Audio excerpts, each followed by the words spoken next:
Bill Carroll's in E62 Media, back with my 50 players who I truly believe are underrated entering into this upcoming draft year. And the question mark about one of them is clear and obvious.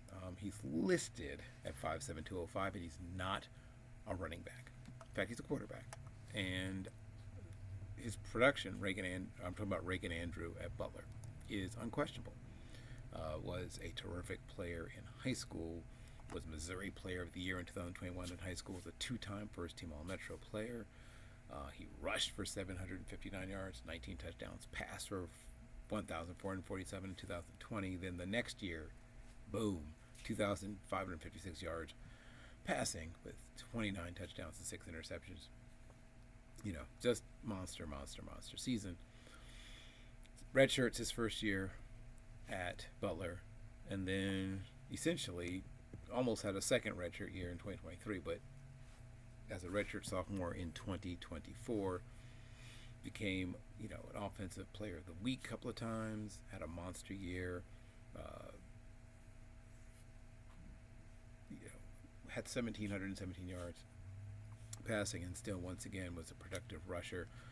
47.2 yards per game as a runner, right? 11 touchdowns, 6 interceptions, and then just got even better last year. In 10 games, 1,553 passing yards, 12 passing touchdowns, 615 yards rushing, 8 rushing touchdowns, and had a couple of games where he had 300 all-purpose yards, including 310 against Presbyterian, which is a good team, 334 against the Dayton Flyers.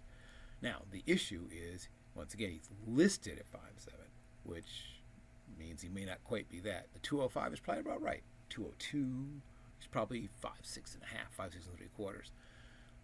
Frankly, even with the revolution of the smaller quarterback having success, he's not going to be looked at as an NFL quarterback prospect. So now, is he a good enough athlete to project another position, or is he going to have to play another place?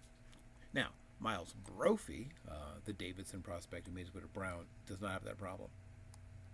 He went to Cedar Ridge High School, had 115 tackles, 7 pass breakups, 4 tackles for loss, 2 interceptions. His senior year in 2022 goes to Davidson right out of the box in 10 games, 17 tackles, 2 of those were tackles for loss.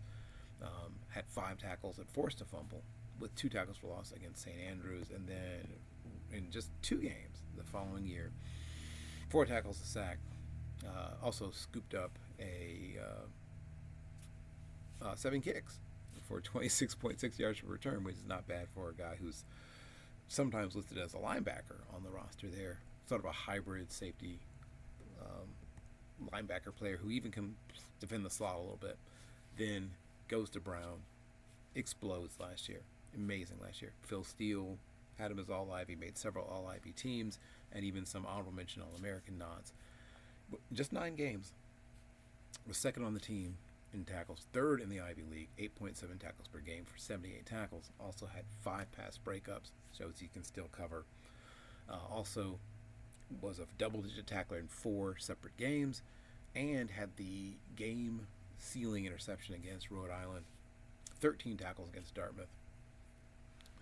I think he could be a box safety, but more than just that. I think he brings versatility. He can walk down, obviously play close line scrimmage and does that, but also can cover, tight ends, running backs, slot receivers. His versatility, and I think he's going to test well. So he's over 6 feet tall. He's probably in the low 200s, maybe 204 pounds.